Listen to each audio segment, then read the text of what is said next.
Sipaijula hangkoro borok lekhamung roksabai salchani workshop khlairajaka srangshlo borok lekhamung rogoi koktoma thumnani bwstango srangshlo Sipaijula hangkoni magistrate tei collector habanogo press conference bureau PIP আগরতলানি লুয়াজি মুম্বাই শালচানি workshop সংযোজাখা আর মানজাগিখা Sipaijula হাংকরনি additional হাংকর magistrate tei collector PP Subhash Dutta deputy collector Debashree Dasgupta ICA তাং বেদেগনি অঙ্গৈ দেবাশিস লোত উদয়পুর সায়েন্স সেন্টারনি officer in charge Ayan Saha Bishalgarh press club জম্পৈজলা press club Sonamura press club খবৈ Sipaijula হাংকরনি করং প্রেস ক্লাবনি কক্তমা থুমনাই রত্ন লগিয়তি ওয়ার্কশপ খালাইরজাখা বাড়িতে একটা গোয়াল ঘর আছে, একটা ঠাকুর ঘর আছে, তারপর আমার কাছে আরেকটা রান্নাঘর আছে। এগুলো কিন্তু এক স্ট্রাকচার না। আমার বসত ভিটাটা একটা স্ট্রাকচার, এরপরে আরেকটা স্ট্রাকচার হচ্ছে আমার গোয়াল ঘর, এদিকে রয়েছে আমার রান্নাঘর। তাহলে কি হবে? তিনটে সেন্সাস নাম্বার পড়বে। কিন্তু মানুষ থাকে কিন্তু ডুয়েলিং হাউস হিসেবে, কিন্তু যেটাতে মানুষ থাকছে, ডুয়েল করছে, মানে যেটাকে বসত বাড়ি হিসেবে ইউজ করছে, ওটাই ডুয়েলিং হাউস কনসিডার হবে। বাকিগুলোকে কমেন্টসে লিখতে হবে used as cattle shed, used as kitchen. এবার আপনার এই কোয়েশ্চেনটাতে আসি। আপনার ফ্যামিলিতে অনেকজন মেম্বার রয়েছে। এখন সেন্সাসের রুল হচ্ছে কি, আমরা তো কোনো ডকুমেন্ট চেক করতে পারবো না, অনলি আপন ইয়োর ডিক্লারেশন। আপনি যদি আজকে ডিক্লেয়ার করেন আপনার বাড়িতে 4টে ফ্যামিলি রয়েছে, এনুমারেটর আপনার বাড়িতে 4টে সেন্সাস নাম্বারই ফেলবে। It is totally based on self declaration. এখানে কেউ আপনাকে বলবেন না দেখান তো দেখি রেশন কার্ডটা দিচ্ছেন, আপনার চেকটা আসেনি দেখি। They do not have the right to ask for any document. এটা আবারও আপনাদের অবগতির জন্য বলছি। Census is truly purely based on your self declaration. হ্যাঁ, কনসেপ্টটা দাদা মনে করুন বিল্ডিং আর সেন্সাস নাম্বার। স্ট্রাকচার যদি একটা থাকে, বিল্ডিং তো একটাই শো হবে, এর ভেতরে ফ্যামিলি আমি ডিফারেন্ট দেখাবো। এটাতে লাভ লোকসানের কিছু নেই।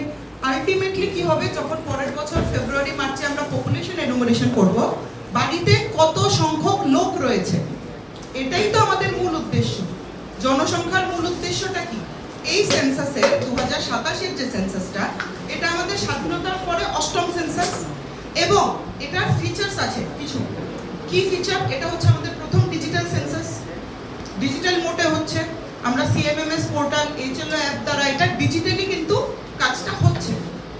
সেকেন্ড আরেকটা ব্যাপার আছে, 1931 এর পরে এটা এমন সেন্সাস যেখানে কাস্ট এনুমারেশনটা ডিটেইলে হবে ডিউরিং পপুলেশন এনুমারেশন।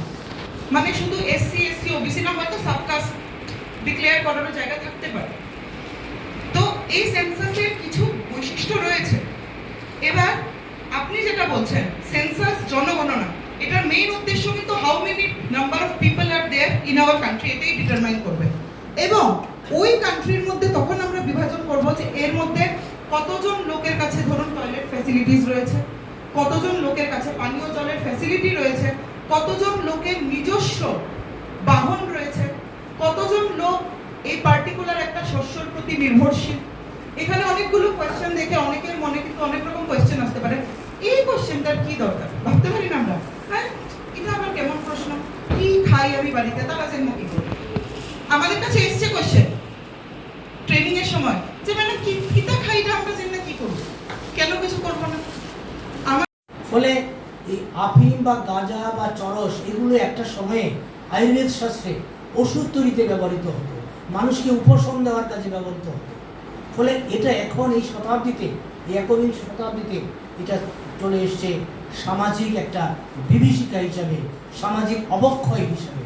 আপনার পাশের বাড়ির ছেলেটা যদি এই নেশায় আক্রান্ত হয়ে তার জীবনকে শেষ করে দিতে চায়, আপনি কিন্তু দাঁড়িয়ে সেই দৃশ্যকে অনুভব করা ছাড়া আর কোনো থাকবে না। ফলে আজকে থেকে আমাদের সজাগ হতে হবে এই সমাজকে গড়ে তোলার জন্য।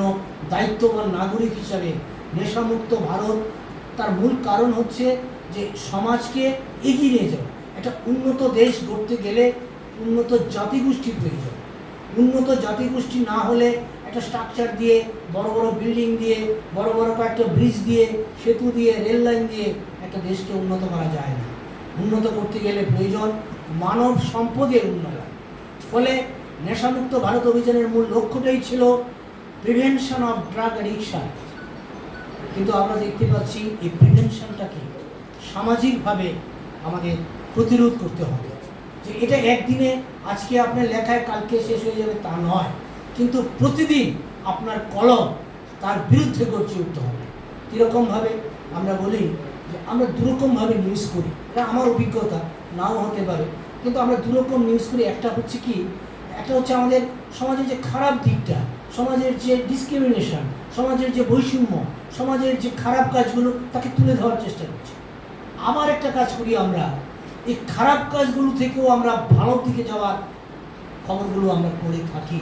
আমার মনে হয় আমরা দায়িত্বশীল নাগরিক হিসাবে, যে ছেলেটা নেশা করত, নেশাতে শেষ হয়ে যাচ্ছিল, সে যখন আবার সুস্থতার পথে স্বাভাবিক জীবনে ফিরে আসে, Step into a place full of new ideas and opportunities at Techno India University Tripura, where you learn, grow, and build your future. A place that truly helps your dreams become a reality.